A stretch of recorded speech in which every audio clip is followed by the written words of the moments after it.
Où est-ce qu'on décide de faire notre vente de gâteau?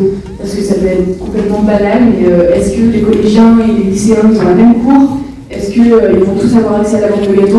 Du coup, bien choisir son lieu de vente, ça c'est hyper important. Il y a un super truc qui marche bien, c'est commander du matériel à l'UNICEF avant. Donc 15 jours avant, on remplit une fiche navette et on peut avoir des énormes banderoles, des fonds de caisse, des nappes.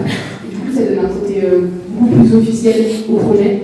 Et ça marche bien parce que même les collégiens qui ne sont pas au courant qu'il y a un projet UNICEF, une vente de gâteaux, et ben en fait, ils voient un gros truc bleu dans la cour, donc de toute façon ils viennent. Bien décider avant combien de gâteaux on fait, est-ce qu'on fait des crêpes, quel prix, et un peu expliquer si vous faites des affiches ou des trucs comme ça, pourquoi, parce que c'est toujours plus explicite. Et donc par rapport à la communication, déjà il faut s'y prendre à l'avance et bien parler à l'administration avant, donc rencontrer le directeur ou le proviseur et bien lui expliquer en fait le projet et les objectifs ses objectifs par rapport à cette vente de gâteau, où est-ce que va bien l'argent, d'envoyer un email aux parents parce que pour les collégiens c'est toujours bien que les parents soient au courant parce qu'on n'a pas toujours l'argent sur nous. Et un fonds de caisse à vendre d'environ 15 €. Et du coup, dès le début, c'est plus simple pour en amener. C'est pareil, c'est un truc logistique un peu banal, mais auquel il faut penser. Donc nous, on avait commencé par dire qu'il fallait absolument présenter le projet à la direction. Ensuite, si on est tout seul, faire appel à des amis pour qu'ils nous aident, pour qu'ils nous viennent en aide, ou alors sinon passer dans des classes pour demander des volontaires. Ensuite, donc remplir la fiche navette pour commander les produits à l'UNICEF, en faisant attention à sélectionner les produits qui marchent le mieux. Se répartir les tâches, faire des groupes par l'intermédiaire des réseaux, par WhatsApp, donc avec tous les gens réunis concernés. Faire des affiches et poster sur les réseaux sociaux environ une semaine à l'avance pour que tout le monde soit bien au courant qu'il y a un événement. Essayer de faire des ventes de gâteaux pendant un événement. Essayer d'avoir un stand, par exemple, au concours d'éloquence interdicée. Pour vendre les objets UNICEF, généralement, c'est plus les adultes qui les achètent. Donc essayer de le faire pendant des réunions parents-prof ou des portes ouvertes. Porter un signe distinctif pour qu'on puisse nous reconnaître. Prendre des photos et vidéos pour envoyer aux parents par mail pour les informer, ou alors pour qu'elles servent plus tard d'affiches ou sur le compte Instagram. Et enfin, compter l'argent et rendre le matériel au comité le plus vite possible. Je rappelle qu'il faut aussi prendre bien à l'avance, donc pour avoir l'accord de l'établissement surtout.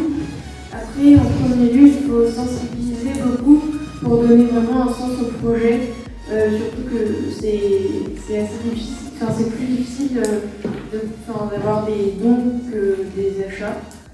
Donc, par exemple, mettre des affiches, utiliser les réseaux sociaux, peut-être même organiser des expositions sur le thème. Donc, là, par exemple, le sujet, c'était la journée internationale des droits des femmes. Donc, par exemple, demander aux élèves de faire des dessins, organiser des conférences pour expliquer les problèmes posés pour les femmes partout dans le monde.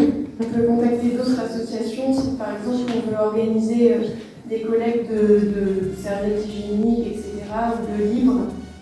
Et après, on peut faire sur une semaine, ouvrir une cagnotte en ligne, pendant une journée, tenir un stand pour vendre des choses pour gagner encore de l'argent, ou bien juste récolter des dons. D'abord, il faut trouver un thème à aborder durant la conférence. Donc ça peut être autant présenter les actions de l'UNICEF, prendre des thèmes plus ciblés. On avait parlé des enfants soldats, de l'écologie, l'impact sur les générations futures.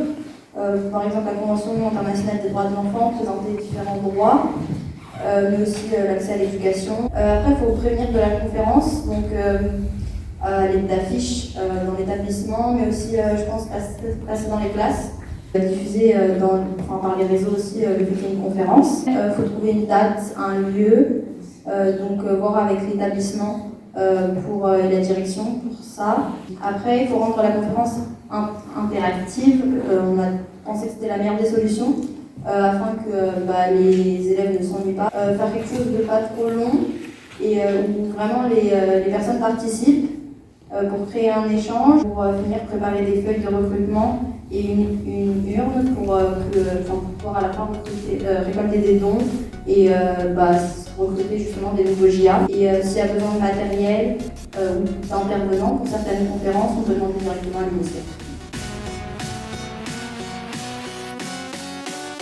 Nous, on a travaillé sur la réalisation d'une vidéo contre le harcèlement, avec des différentes étapes.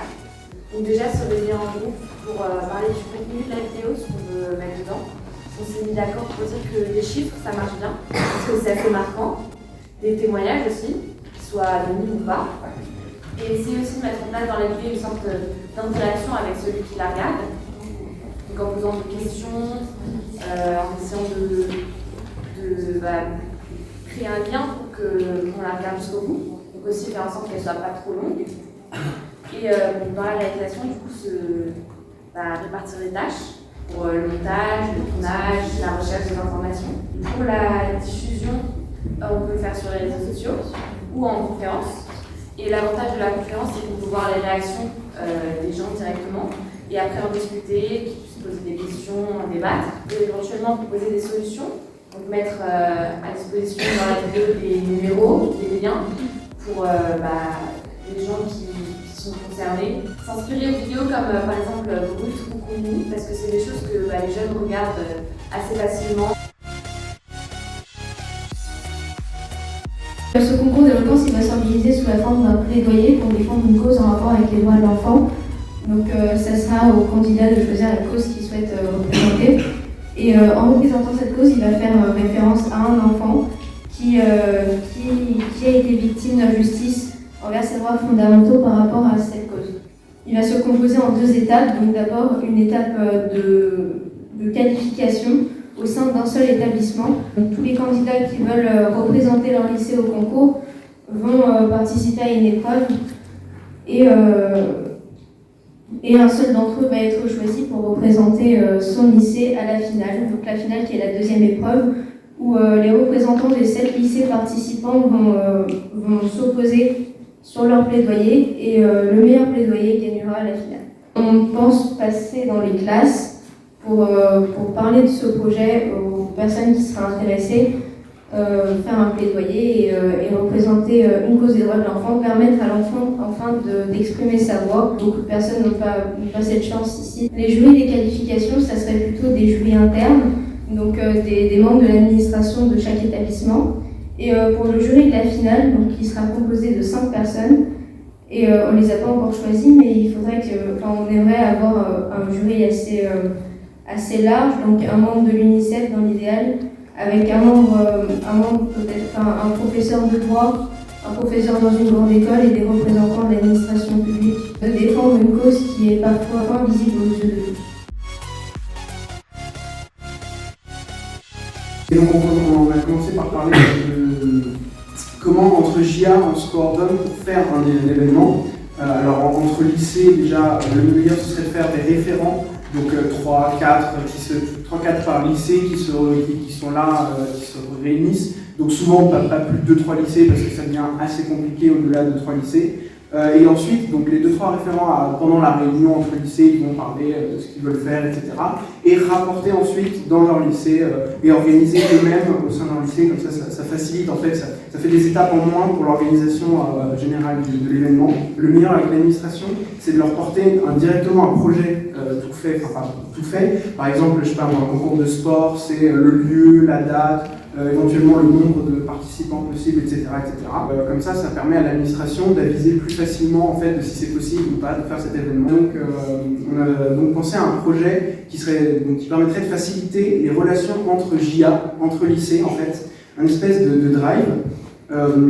C'est possible de faire une liste des lycées en fonction des arrondissements, donc la situation géographique. C'est plus facile pour les lycées à côté d'organiser des événements interlycées si c'est à 500 mètres ou à 10 minutes de marche.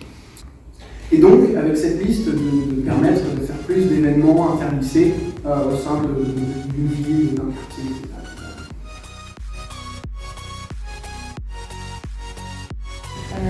Donc nous, on a parlé d'une exposition photo ou d'un concours.